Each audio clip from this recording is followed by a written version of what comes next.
When I was 22, I started renting the downstairs apartment in my parents' house. It was a convenient arrangement. I had just graduated from college, was starting my first full-time job, and needed to save money. The basement had a private entrance, a small kitchen, a living room, a bathroom, a bedroom, and a laundry room. It felt like my own place. Most of the time, my parents were often away on weekends, visiting my grandmother, who lived a few hours out of town. When they weren't home, I had the entire property to myself, or so I thought. It started one Friday night. I had two close friends over, Anthony and Jay. We were watching a hockey game, eating junk food, and drinking a bit. The vibe was chill. We had music playing, cracked a few beers, and since the house was technically ours for the weekend, we got comfortable. I kept the upstairs door unlocked because the kitchen up there had more space and a full-sized fridge. Around 2 a.m., we called it a night.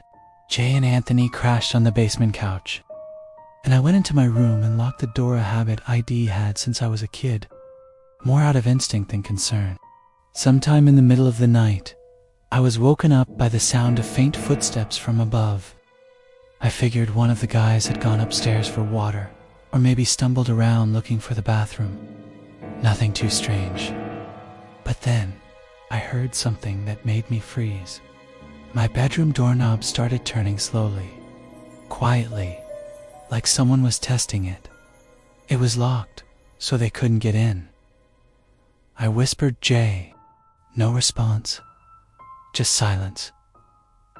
I waited, holding my breath. After about a minute, I convinced myself that maybe one of them was confused or half asleep. I eventually drifted off again. The next morning, Anthony was gone early for work. Jay was still on the couch, groggy. I asked if he'd tried to come into my room the night before. He blinked at me and said, "No, man. Why would I?" But his answer didn't feel certain. He seemed unsure, like he wasn't totally convinced himself. I brushed it off.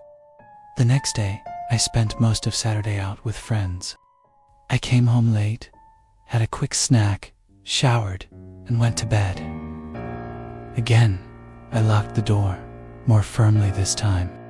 I couldn't shake off the weird feeling from the night before. Just as I was starting to fall asleep, I heard something faint, slow movements, not directly above me now, but from the hallway, just outside my room. Then it happened again. The doorknob turned, but this time, there was a soft knock. Not loud, not urgent, just two gentle taps. I held my breath. I didn't move. My body was frozen. This wasn't one of my friends. I was alone. I stared at the door for what felt like forever. The knocking didn't come again. I grabbed my phone and started texting people in a panic. My parents, Anthony, Jay, even neighbors. No one responded. I didn't want to speak out loud. I didn't want whoever it was to know I was awake. Eventually, I quietly dialed 911.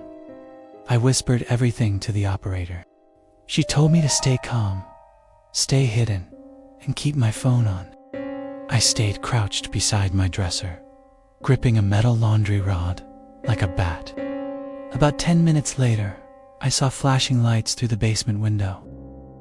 A police officer appeared and tapped gently on the glass. I handed him the key through the window. 2 officers entered the basement and cleared it first. Nothing. No signs of forced entry. Everything looked normal. Then we went upstairs. As we moved through the main floor, I pointed out which rooms were which. My heart was pounding so hard I could barely speak. Everything seemed untouched until we reached my parents' bedroom.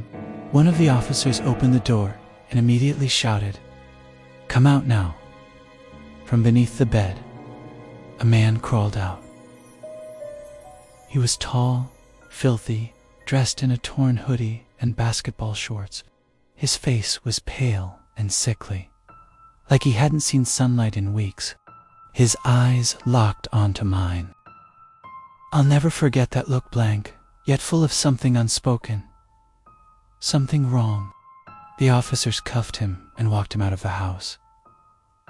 One of them stayed behind to talk to me. "Do you know him?" he asked. I shook my head. I had never seen him before in my life. They told me he was probably homeless, and that it looked like he had been staying in the house for a while.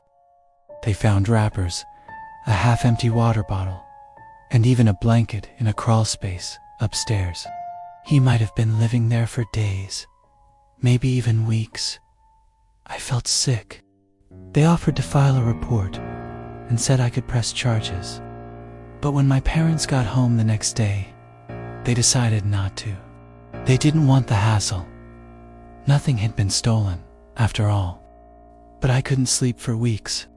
Even now, years later, I double-check every door, every window. I sleep with a bat next to my bed. I installed cameras. I never feel truly alone in a house anymore. Because now I know the truth. Sometimes, the scariest intruders aren't the ones breaking in. They're the ones already inside.